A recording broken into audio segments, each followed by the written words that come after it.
પવિત્ર શ્રાવણ માસના પ્રારંભ સાથે પ્રથમ જ્યોતિર્લિંગ સોમનાથ મહાદેવના સાનિધ્યમાં શ્રવણરૂપી 30 દિવસીય શિવોત્સવનો પ્રારંભ થયો છે। આ પ્રસંગે સોમનાથ ભજન, ભોજન અને ભક્તિનું સંગમ કેન્દ્ર બન્યું છે। મોટી સંખ્યામાં શ્રદ્ધાળુઓ સોમનાથ મહાદેવના દર્શન કરી ભોળાનાથ શિવજીના જાપમાં લીન બન્યા હતા। ત્યારે શ્રી સોમનાથ ટ્રસ્ટ દ્વારા આવનાર પ્રત્યેક શ્રદ્ધાળુને પ્રેમપૂર્ણ આતિથ્ય મળે તેના માટે બહુસ્તરીય વ્યવસ્થા ઊભી કરવામાં આવી છે। आज जैसे अलग अलग प्रांतों में अलग अलग श्रावण मास को माना जाता है, तो जो लोग पूर्णिमा से पूर्णिमा को मानते हैं वो लोग का जो श्रावण मास है वो 15 दिन पहले शुरू होता है, यानी गुरु पूर्णिमा से। और जो अमावस्या से अमावस्या का जो मानते हैं मंथ को, उस हिसाब से आज से ये श्रावण मास शुरू हुआ है। श्रावण मास की महिमा तो अखाध लिखी हुई है शास्त्रों में। तो आज हमारे सोमनाथ प्रथम ज्योतिर्लिंग में आज श्रावण मास के निमित्त सबसे पहले भगवान की महापूजा ब्राह्मणों द्वारा संपन्न हुई।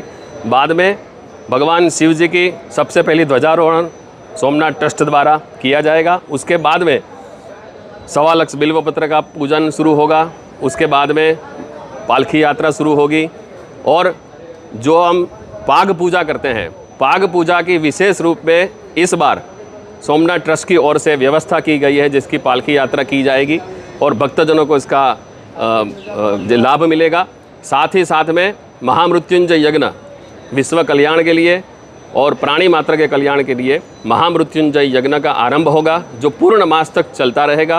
श्री सोमनाथ महादेव मंदिर ट्रस्ट द्वारा श्रावणना 4 सोमवार, 11, रक्षाबंधन, 7મ, 8મ, जन्माष्टमी, मासिक शिवरात्रि, અમાસ સહિતના દિવસોમાં અવારનવાર માનવ મહેરામણના સ્વાગત માટેની તમામ તૈયારીઓ કરવામાં આવી છે। યાત્રી સુવિધાઓ, પૂજન તેમજ આરાધ્ય દેવ સોમનાથ મહાદેવના દર્શન જનજનને સુંદર રીતે થાય તેવું આગવું આયોજન કરવામાં આવ્યું છે। આ ઉપરાંત યાત્રીઓ માટે રહેવા, ભોજન અને દર્શનની ઉત્તમ વ્યવસ્થા થાય તેના માટે સોમનાથ ટ્રસ્ટ દ્વારા તમામ વિભાગોમાં માઇક્રો મેનેજમેન્ટ કરી સુચારુ વ્યવસ્થાઓ ઊભી કરાઈ છે। શ્રાવણ માસ માટે વધારાની સાધન સામગ્રી સાથે વધુ સ્ટાફ મંદિરમાં ફરજ પર મૂકવામાં આવ્યો છે। શ્રી સોમનાથ મંદિર દર વર્ષની જેમ આ વર્ષે પણ સોમવાર તથા તહેવારોના દિવસોએ સવારના 4 વાગ્યે ખોલવામાં આવશે તેમ જાણવા મળ્યું છે। જય સોમનાથ।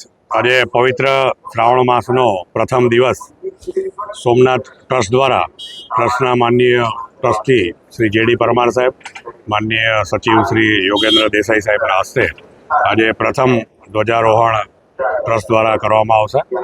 આજે શ્રાવણનો પ્રથમ દિવસ હોય, શ્રાવણ માસમાં જે સમગ્ર માસ દરમિયાન ચાલનાર 1.25 લાખ બિલ્વ પૂજાનો પણ સંકલ્પ કરવામાં આવશે।